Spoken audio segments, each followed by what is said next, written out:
And we're back like we never left. Oregon fans, what's going on? How we living? Thank you so much for tuning in to the Ducks Dish podcast. I'm your host, Max Torres, Oregon football and recruiting reporter over with Scoop Duck on 3, coming at you on a Tuesday afternoon from Long Beach, California. We are going to be talking some Oregon spring football game, takeaways, notes, analysis, and the like. All that and more coming up on today's episode. But before we get into that, the Ducks Dish podcast is brought to you in part by Ranchito Grill over in Springfield. Not sure what your dinner plans are tonight, but you can head over to Ranchito Grill at 1537 Mohawk Boulevard. They got homemade tortillas, great food, great environment, and they'll take care of you. If you do go over there, make sure you let Ruben know that Max Torres sent you. On today's show, I am joined by another awesome guest, former Oregon Ducks quarterback, Joey Harrington, back and arguably better. How are we doing, Joey? Thank you for being here. I don't know if I'd say better, but I would more say you just can't get rid of me. You know, that's kind of like it's the cold that's going around. Just call me like a virus or something. Like, you know, I got a couple kids in school and everybody's just sick right now. So, you know, maybe I'm just the virus you can't get rid of. Well, I don't know why anyone would want to get rid of you, because I love chatting with you and really grateful to have you back on after our first episode. I was doing a little bit of a stroll in Eugene on Sunday, and I had to make sure to go by University Avenue, University Street. I can't remember which one it's called, but it's University right there by the baseball field. And I was thinking of you because that is just the most beautiful street, I think, in Eugene. 18th and University. That's where I lived for 3 years, and you know, now it's an apartment building. I used to say you could hit a home run over the right field wall on the softball field and hit our front yard, but yeah. Times have changed. They need more housing. Anyway, do you go to Tracktown? That's the place that, like, did you go to Tracktown Pizza when you're back? I did not make it to Tracktown. That's the one place I feel like I didn't hit. I had a whole week there and I didn't make it back to Tracktown. The one, I can't remember the pizza, what it's called. It's got the pepperoncinis and the sausage and pepperoni. It's not Doko, is it? No, I can't remember the name of it. But I know it when I see it on the menu at Tracktown. That's, you know, I go back to Eugene. You got to do Hawaiian time. You got to do Tracktown Pizza. And apparently now we got to go see Ruben at where is it? Yeah, Ranchito Grill in Springfield. There you go. Got a new spot. Absolutely. Absolutely. Well, I know you got a busy day going on, so let's get into some Oregon spring game takeaways and talk about some Ducks here. Obviously, it's an easy place to start with the quarterback competition, I think, or the quarterback room, I should say. I don't think many people think it's a competition, but you got to see a little bit from all 4 of Oregon's quarterbacks: Dylan Gabriel, Dante Moore, Austin Novosad, and a little bit of Luke Moga, even the true freshman. I thought Gabriel looked good, not great, but it's hard to take too much from one spring game, especially when he doesn't have a fully assembled offensive line. Starters were kind of mixed between both squads. Dante Moore looked pretty good. I got to talk to him after the game as well. But Austin Novosad might have been the best looking quarterback out there, just in terms of his comfort and his execution, aside from the one pick he threw. So just wanted to talk some quarterbacks with you, Joey. Yeah, I mean, I'd agree with that. You know, I think that the one pick was – it's so funny now. Like, I saw him throw the ball, and like the quarterback and me from, you know, the quarterback room 20 years ago thought, what are you doing? But now it's like guys throw those balls all the time. Right. So I don't think it was an ill-advised throw. I thought it was just, you know, one of those balls that you throw and it becomes a 50-50 ball. I hope your guy goes up and makes a play on it. So, yeah, I think the quarterback room is in great shape. You know, I would love to see – you mentioned a competition. I would love for it not to be a competition. I might have misspoke. What? Well, no. I think there's, you know, as any coach would say, there's always going to be a competition, right? Nobody ever has a secure job. That being said, my hope for the development of the younger players is that Dylan plays this year and that, you know, Dante and Austin get an opportunity to sit, right? To learn, to experience, to, you know, because that's what so many guys don't get the opportunity to do anymore, right? if you're a big time recruit, you expect to be playing right away. And if you don't play right away, then you're transferring. Like, they're very rarely do guys have an opportunity to sit and immerse themselves in the offense, the culture, let's not forget, like, Dante's picking up and moving from LA right now. Right. So I would always laugh that, it's one thing to be a superstar in high school. It's another to move away from, mom doing your laundry and, having to get yourself to class. Like, there are transitions. I know that Dante has been in school before, but, there's those transitions that we don't, talk about very often. So I would love for Dylan to be able to crush this year, and then, let the younger guys have an opportunity to truly get comfortable, to truly learn, to grasp the offense, and then fight it out. But no matter how you figure it out, you rarely.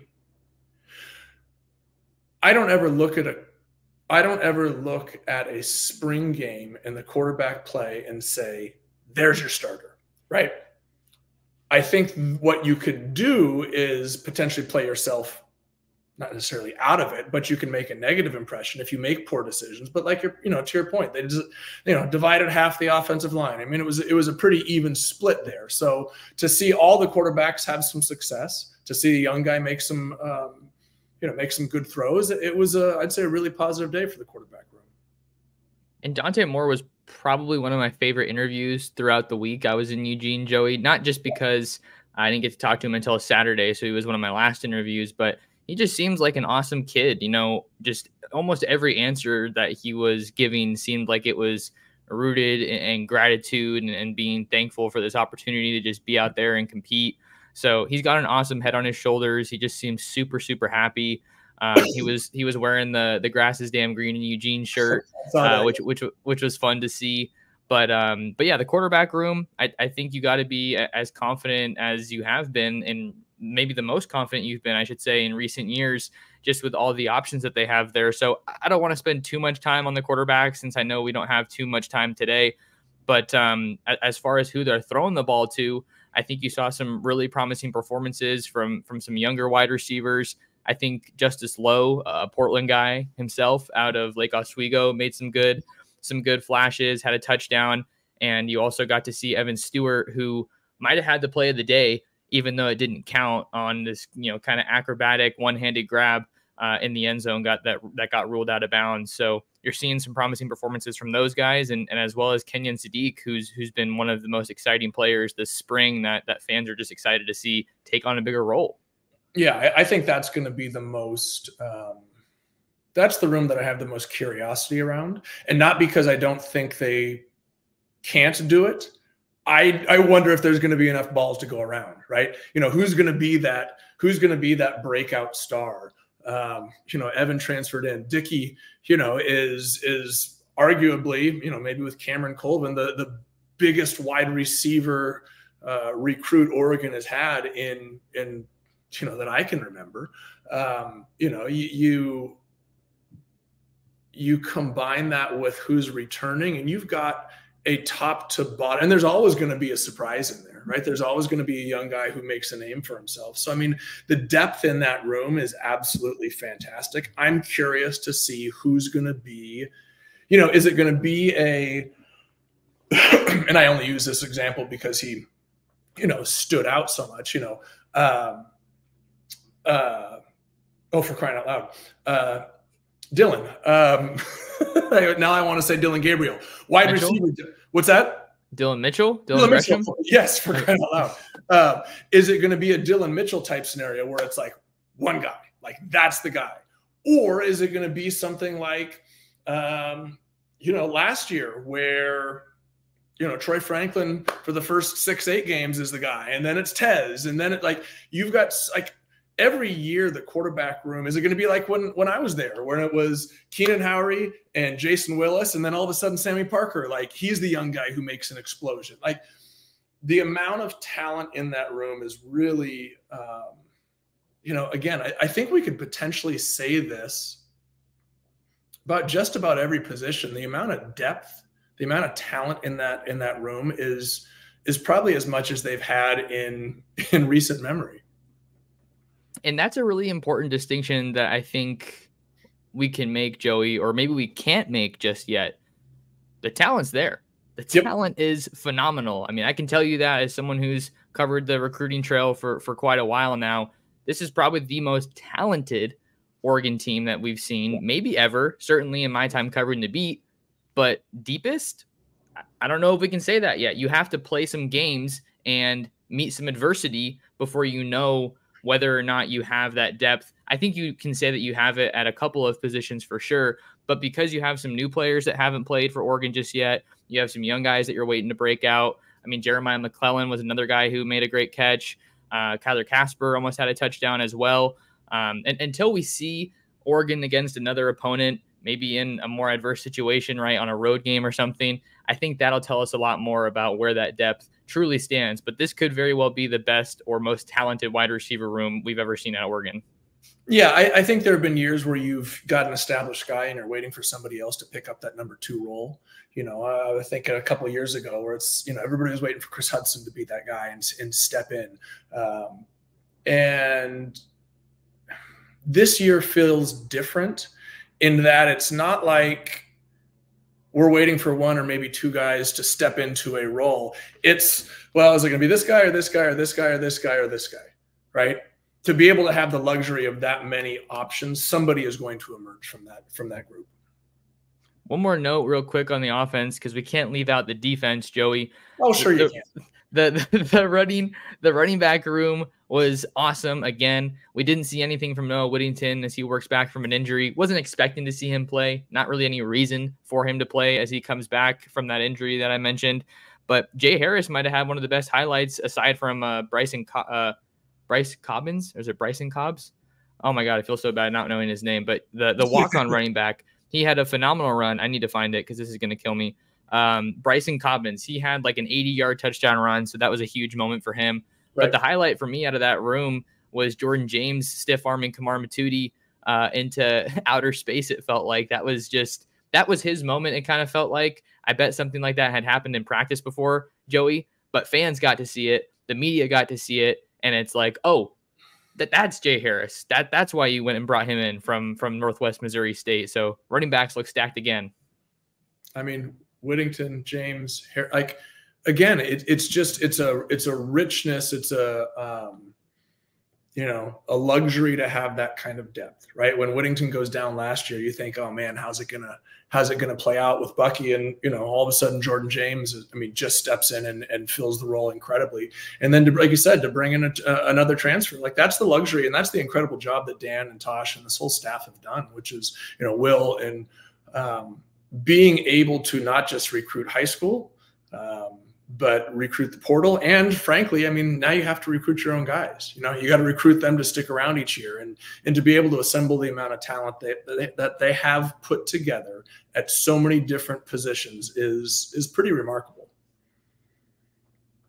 Talking with former Oregon quarterback Joey Harrington here on the Ducks Dish podcast. If you're watching us on YouTube, at the Scoop Duck YouTube channel, make sure to like, comment, and subscribe. And while you're at it, you can subscribe to Scoop Duck for a whole month for just $1. That's the promo that we still have going on right now. You can get myself, Justin Hopkins, Steve Wiltfong, Chad Simmons, tons of recruiting updates over there on the site right now. So give those a check them out, give them a read if you haven't already.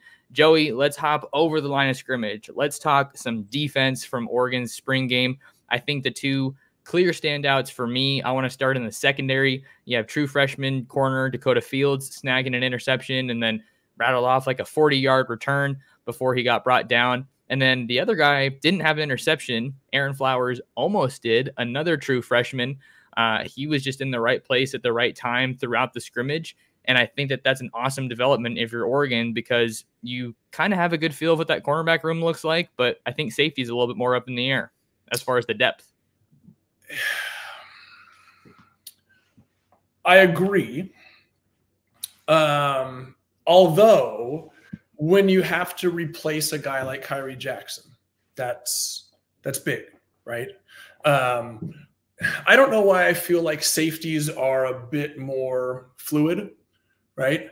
I want to see a corner. I want to see a lot. You have a lockdown corner, game changer.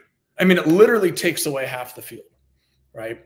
So I would love, I mean, to have a guy like Jackson last year who was, I mean, the guy was huge. You see a 6'3" corner out there, you know, who not only can cover, who can run, can come up and fill the, you know, meet a guy at the line of scrimmage. That's a game changer, because what it does is it allows, you can force everything to one side of the field, and you can let your defensive line pin their ears back. So I would say I'm less worried about